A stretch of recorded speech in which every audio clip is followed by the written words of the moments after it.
नमस्कार, आदाब, सत श्री अकाल, जय भीम, जोहार। मेरा नाम है नवीन कुमार। आप सभी को नव वर्ष की बहुत बहुत शुभकामनाएं। दिल्ली की सर्दियां भयावह हो चली हैं। सड़कों पर, ट्रॉलियों में, तंबुओं में ठिठुरने के लिए छोड़ दिए गए किसानों के लिए तो और भी ज्यादा। गाजीपुर और टिकरी दोनों ही बॉर्डरों पर किसानों की जान गई है। यह तय हो चुका है कि नरेंद्र मोदी की सरकार इन किसानों की जान की कोई परवाह नहीं करती। मंत्री, विधायक और सांसद नए साल पर मौज उड़ा रहे हैं और किसानों को तड़पा रहे हैं। इसलिए किसान अब आंदोलन को और तेज करने जा रहे हैं। नए साल पर किसान नए उत्साह के साथ सरकार को घुटनों के बल लाने के लिए कमर कस रहा है और इसकी शुरुआत होने जा रही है हरियाणा से। जी हां, किसानों ने 4 जनवरी को सरकार के साथ होने वाली 8वीं दौर की बातचीत पर निगाहें गड़ा रखी हैं, क्योंकि 7 दौर की बातचीत नाकाम हो चुकी है। और अगर 4 जनवरी वाली बातचीत में कोई ठोस नतीजा नहीं निकलता है तो किसान रौद्र रूप अख्तियार करने की तैयारी कर रहे हैं। उन्होंने ऐलान कर दिया है कि भारतीय जनता पार्टी की हुकूमत हमारी सहनशीलता और धैर्य की और परीक्षा लेने की कोशिश करेगी तो हम शहर के शहर ठप कर देंगे। सरकार किसानों को हल्के में लेने की भूल कर रही है, वो ऐसा हरगिज ना करे।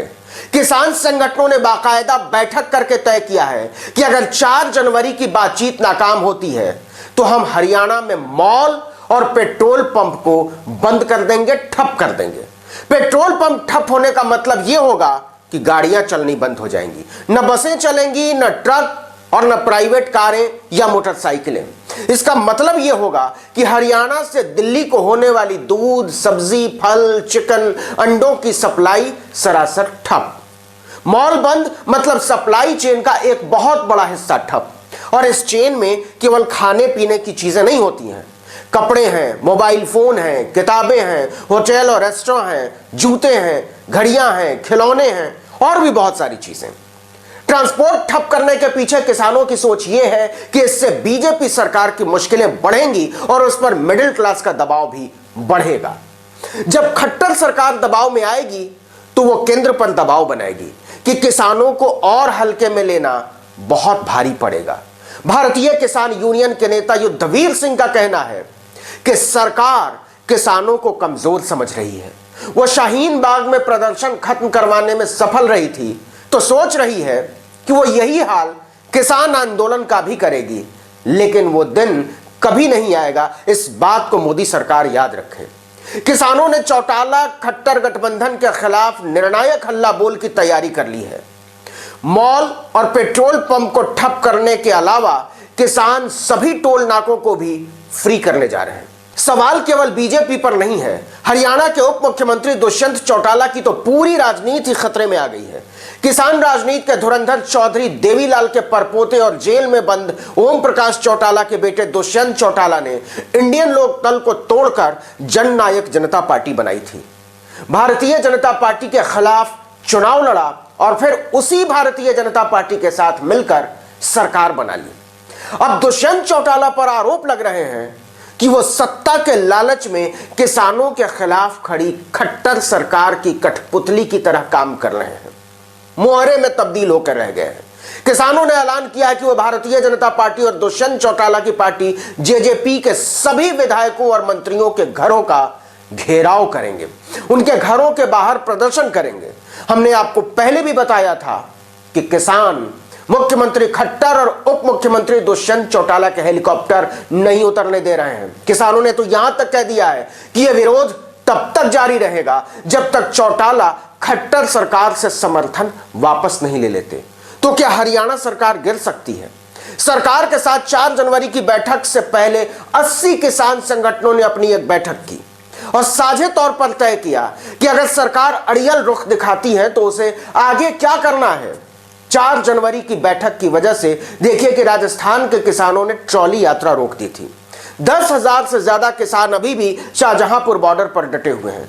अगर 4 जनवरी की बैठक में ठोस नतीजा नहीं निकलता है तो किसान 6 जनवरी को कुंडली, मानेसर और पलवल से दिल्ली की तरफ कूच करेंगे। शाहजहांपुर बॉर्डर पर रुके हुए किसान भी आगे बढ़ेंगे और दिल्ली की हर सीमा को सील कर देंगे। किसान साफ कह रहे हैं कि आधी मांगों को माने जाने की बात सरासर झूठ है। कृषि मंत्री गलत बयानी कर रहे हैं।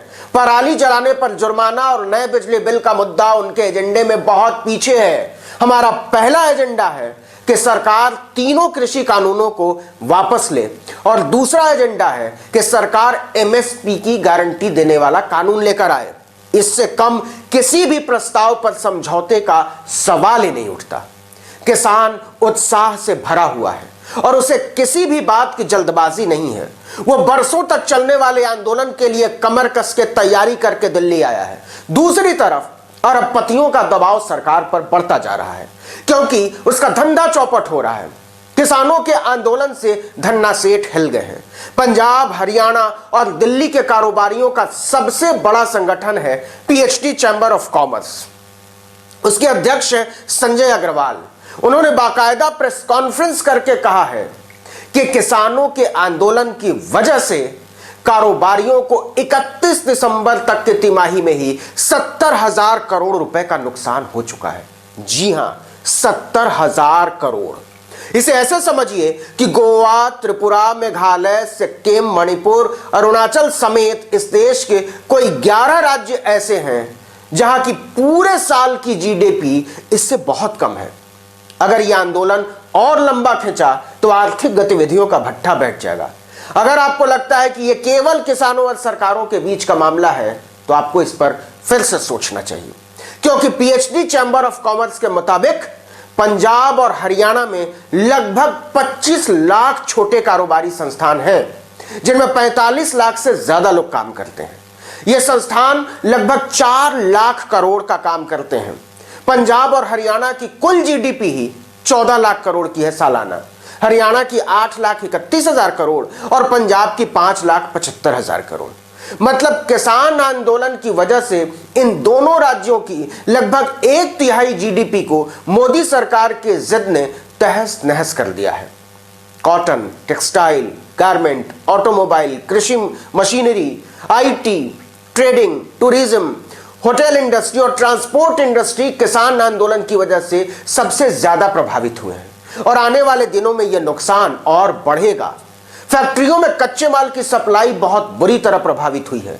हजारों कारखानों में प्रोडक्शन ठप पड़ गए हैं और यही हाल रहा तो आने वाले दिनों में उन पर ताला लग जाएगा। जरा सोचिएगा क्या होगा अगर पेट्रोल पंप बंद हो गए, मॉल बंद हो गए, खाने पीने की चीजों की आपूर्ति बंद हो गई। फिलहाल तो मोदी सरकार मानकर चल रही है किसानों की और किसान कह रहा है कि तैनू सोचना तो पड़ेगा, जो तारीख तय करना चाहो कर लो, ऐसी कोई गल नहीं। इस वीडियो में इतना ही, लेकिन अगर आपने अब तक आर्टिकल 19 इंडिया को सब्सक्राइब नहीं किया है तो नए साल में फौरन कर लीजिए। बेल आइकॉन दबाइए, घंटी जैसी एक आकृति बनती होगी उसमें ऑल वीडियोस पर दबाइए, लाइक कीजिए और कमेंट करके बताइए कि हमारा वीडियो आपको कैसा लगा और अपने दोस्तों, परिचितों, रिश्तेदारों, समूहों में व्हाट्सएप, इंस्टाग्राम, फेसबुक, ट्विटर पर हमारे वीडियो लिंक्स को शेयर कीजिए, साझा कीजिए और हाँ, हमारे फेसबुक पेज आर्टिकल 19 इंडिया को लाइक और फॉलो करना मत भूलिएगा। नमस्कार।